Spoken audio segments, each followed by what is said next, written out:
यह कहानी हरियाणा के कैथल जिले के करोरा गांव की है, जहां एक प्रेम कहानी ने न केवल दो जिंदगियों को खत्म किया, बल्कि पूरे समाज और कानून व्यवस्था में बदलाव की मांग को जन्म दिया।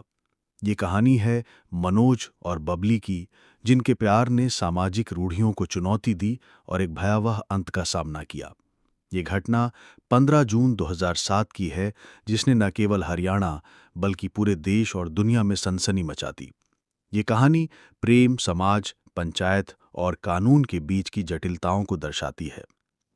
मनोज और बबली दोनों करोरा गांव के निवासी थे। दोनों बचपन से एक दूसरे को जानते थे। मनोज एक मेहनती लड़का था जो इलेक्ट्रॉनिक्स का मिस्त्री था और अपने परिवार का खर्च चलाता था। उसके पिता की मृत्यु हो चुकी थी और वो अपने दो भाइयों और दो बहनों के साथ घर का जिम्मेदार था। दूसरी ओर बबली एक खूबसूरत और साधारण लड़की थी। दोनों की मुलाकातें धीरे धीरे प्यार में बदल गईं। वे घंटों फोन पर बातें करते, एक दूसरे से अपने सपने और जिंदगी साझा करते। हालांकि उनके प्यार में एक बड़ी बाधा थी। दोनों एक ही गोत्र यानी जाट समुदाय से थे और गांव की खाप पंचायत इस रिश्ते को स्वीकार करने को तैयार नहीं थी।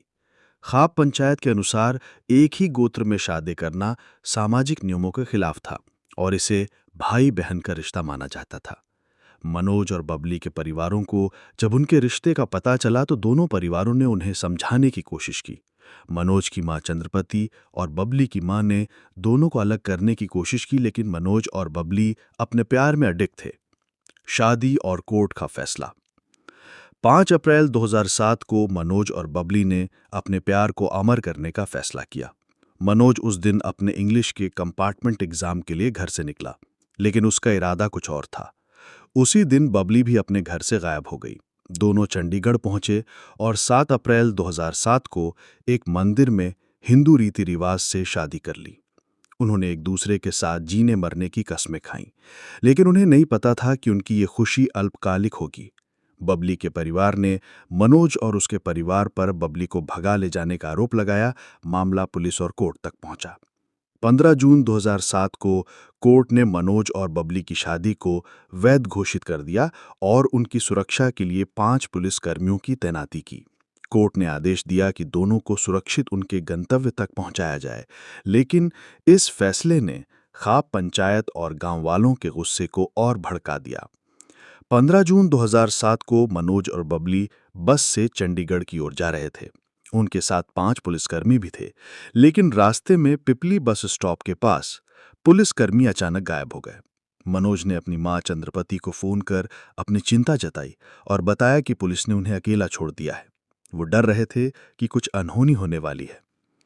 इसी बीच रायपुर के पास जतन गांव में उनकी बस को एक स्कॉर्पियो गाड़ी ने ओवरटेक किया और अचानक रुक गई, जिससे बस को भी रुकना पड़ा। स्कॉर्पियो से 3-4 लोग उतरे जो बबली और मनोज को जबरदस्ती घसीटकर गाड़ी में ले गए। उन्हें एक सुनसान जगह पर ले जाकर बुरी तरह पीटा गया। बबली को जहर का प्याला पीने के लिए मजबूर किया गया, जिसके बाद वो मर गई। मनोज, जो ये सब अपनी आंखों से देख रहा था, उसे भी बेरहमी से पीटा गया। फिर उसके हाथ पैर बांधकर स्कॉर्पियो के पीछे बांध लिया गया और गाड़ी को तेजी से घुमाया गया। अंत में उसका गला घोंटकर हत्या कर दी गई। दोनों के शवों को एक बोरी में बांधकर नारनौंद नहर में फेंक दिया गया। शवों की खोज और जांच। 19 दिन बाद 23 जून 2007 को नारनौंद नहर में 2 शव मिले। आसपास के लोगों ने पुलिस को सूचित किया और शवों की शिनाख्त मनोज और बबली के रूप में हुई। दोनों के परिवार वाले उन्हें तलाश कर रहे थे, लेकिन इस दुखद खबर ने सबको झकझोर दिया। बबली के परिवार ने पहले ही पुलिस में एफआईआर दर्ज कराई थी और अब इस हत्याकांड की जांच शुरू हुई। खाप पंचायत का दबदबा। इस हत्याकांड के पीछे खाप पंचायत का बड़ा हाथ था। पंचायत ने मनोज और बबली के प्यार को सामाजिक नियमों के खिलाफ माना और उनकी सजाए मौत का फरमान सुनाया। पंचायत ने गांव वालों को यह भी आदेश दिया कि जो कोई मनोज के परिवार की मदद करेगा उसे 25,000 रुपए का जुर्माना देना होगा। पंचायत का एक प्रमुख सदस्य बबली का दादा गंगराज था, जिसने इस फैसले में अहम भूमिका निभाई। गांव में डर का माहौल था। कोई भी मनोज के परिवार का साथ देने को तैयार नहीं था। यहां तक कि एक कुम्हार ने चंद्रपति को अपने बेटे की अस्थियां रखने के लिए घड़ा देने से भी मना कर दिया। मनोज की मां चंद्रपति और सीमा ने हार नहीं मानी। उन्होंने इंसाफ के लिए कोर्ट कचहरी के चक्कर लगाए।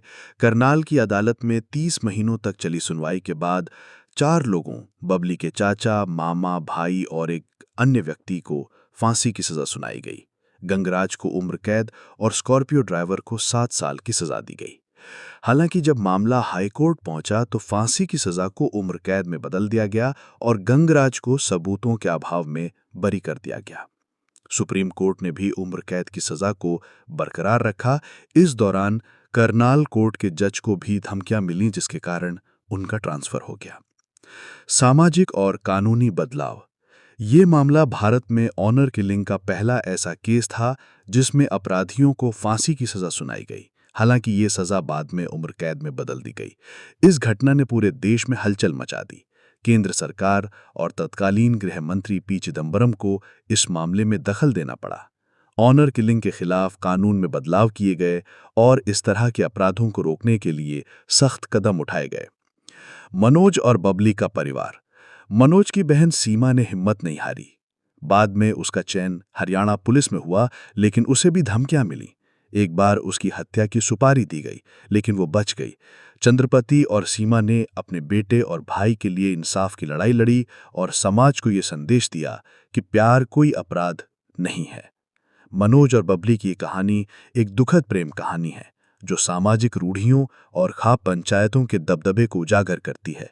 इस घटना ने न केवल 2 जिंदगियों को खत्म किया, बल्कि उनके परिवारों को भी तिल तिल मरने को मजबूर किया। लेकिन इसने समाज और कानून में बदलाव की एक लहर भी शुरू की।